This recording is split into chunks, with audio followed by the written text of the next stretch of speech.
Salut tout le monde, c'est Raphaël. Dans Prod Talk, on a échangé avec des producteurs sur leur travail avec de grands artistes de rap français. Comment faire un son pour Booba? On en a discuté avec DST The Danger, Richie Beats, Marc Animalson et Medellin. Je te rappelle juste, j'aime pas les flics, j'aime pas les plombons, j'aime pas les matos. Attends, place.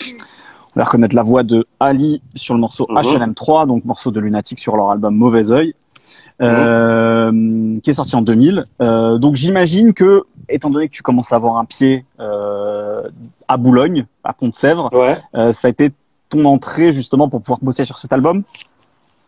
Ouais, tout à fait, parce qu'en fait, LIM tous les soirs, il redescendait au Pont-de-Sèvres avec les maquettes.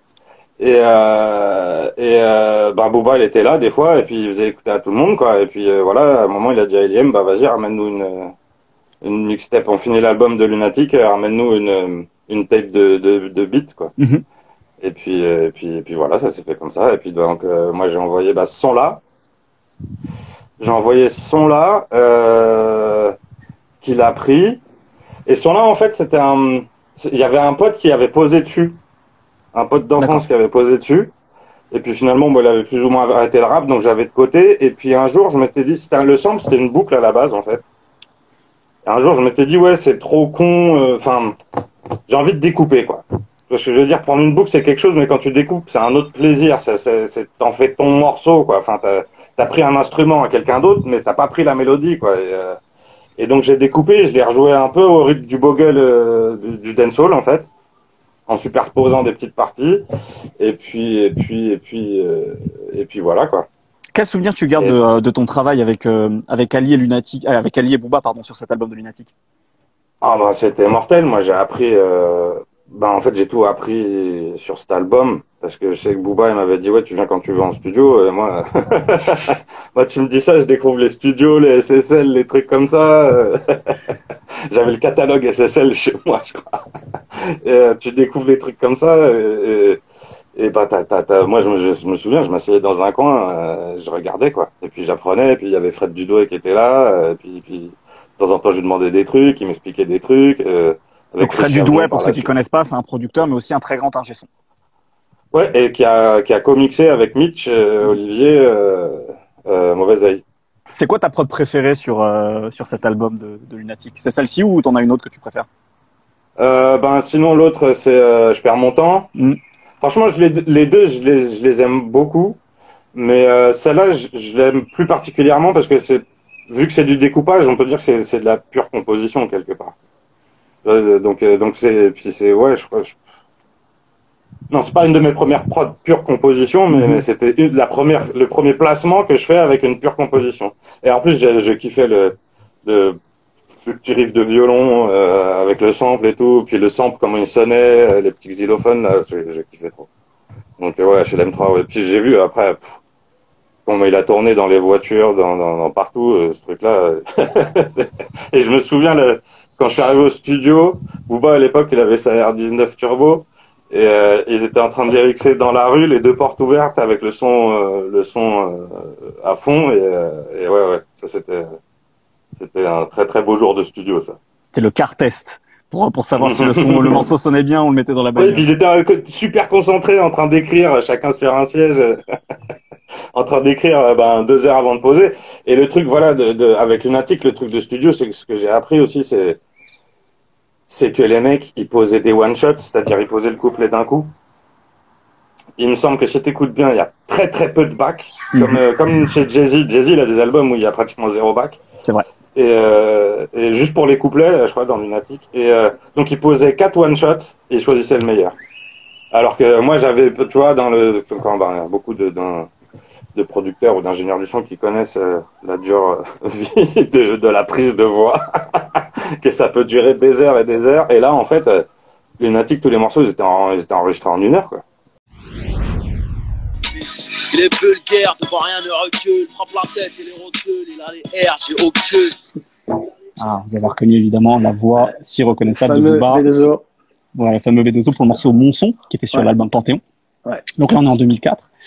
Vous avez déjà fait un petit peu votre bonhomme de chemin, mais j'imagine que placer pour Booba à cette époque-là, ça devait être aussi quelque chose, quoi, pour vous, non? Ouais, c'était encore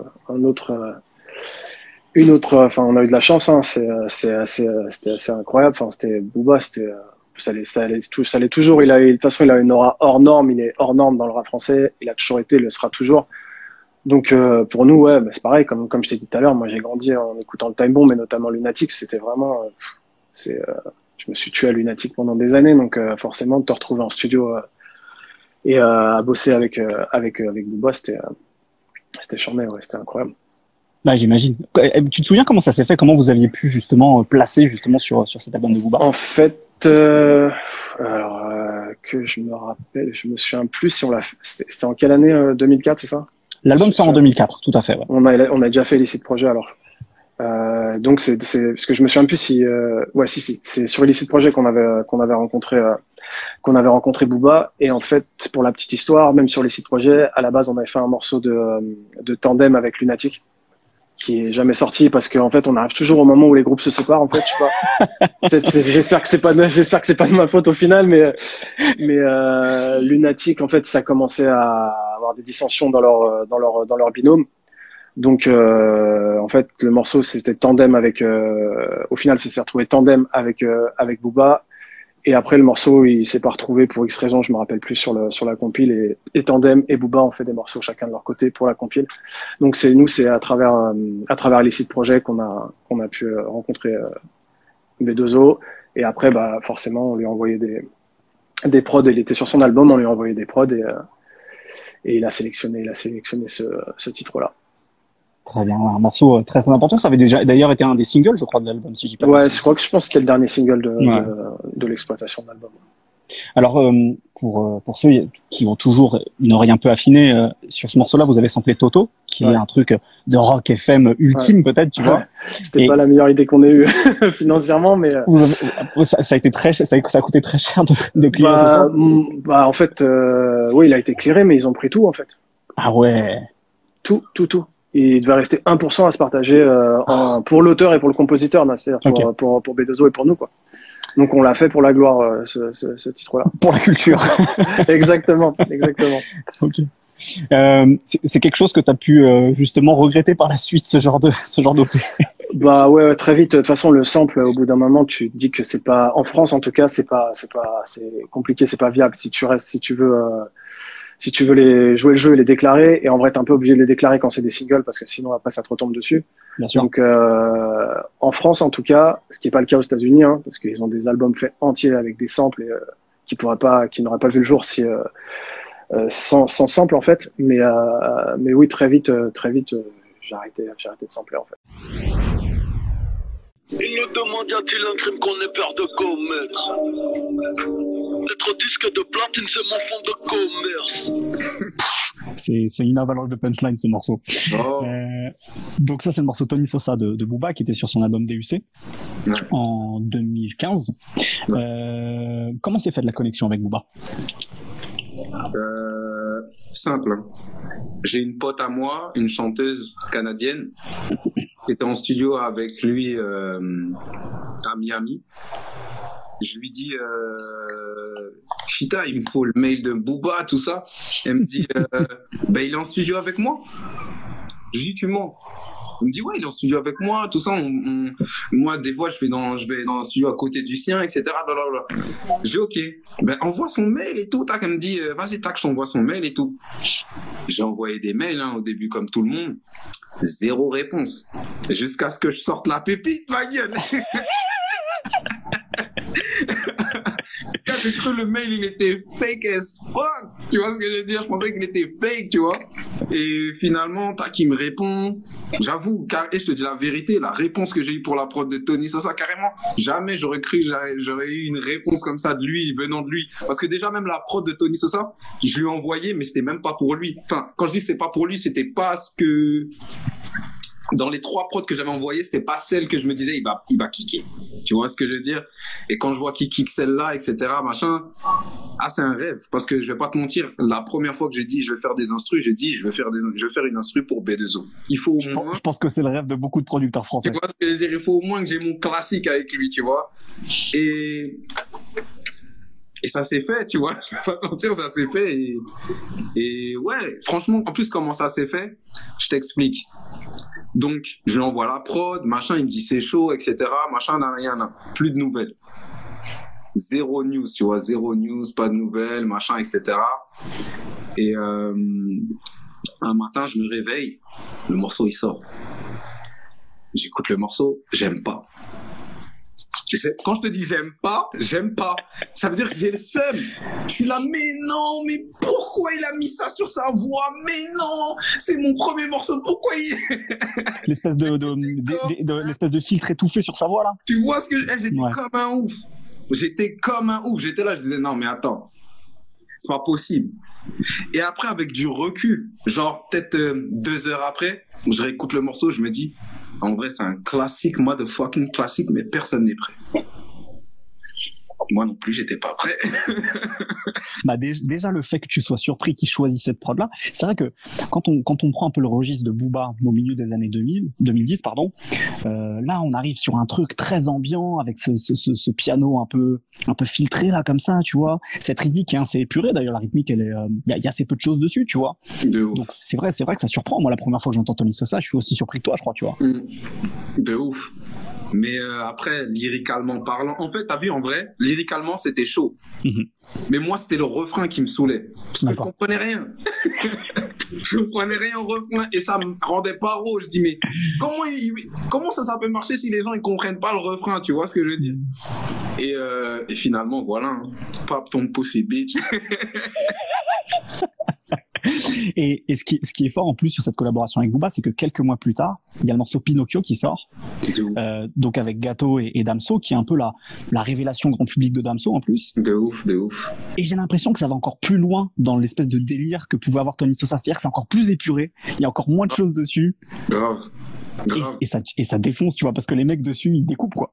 Ouais, de ouf. Franchement, je pensais même pas qu'il allait inviter Damso dessus. Je me suis dit, j'envoie et tout. Et quand j'ai envoyé la prod, il m'a dit direct. Il m'a dit, je prends. Il m'a dit, je la garde, ça, c'est sûr, machin, etc., tu vois. Et je m'attendais à un bail, tu vois. Je me suis dit, bon, qu'est-ce qu'il va faire, etc. Et quand j'ai vu Damso, Gato, j'ai dit, ah ouais, ça. Sale, tu vois, le morceau il est sale. En plus, franchement, je te dis la vérité, j'aurais pas été sur Nero Nemesis, j'aurais eu le seum de toute ma vie. Parce que Nero Nemesis, c'est le meilleur album, gros. On va pas se mentir. En termes de rap, en termes de tout ce que tu veux, Nero Nemesis, c'est une dinguerie. C'est une dinguerie. C'est quoi le premier morceau de Nero? Wallabok. T'es d'accord? Ouais. Wallabok, c'est pas une dinguerie. La prod, c'est... Déjà, je shout-out le beatmaker Zéo, là. T'es chaud, ma gueule. Ce morceau-là, c'est une dinguerie. De toute façon, toutes les intros de B2O, elles ont toujours été chaudes dans ces... Phénoménal. Toutes les intros, elles sont phénoménales. It's like them, hein.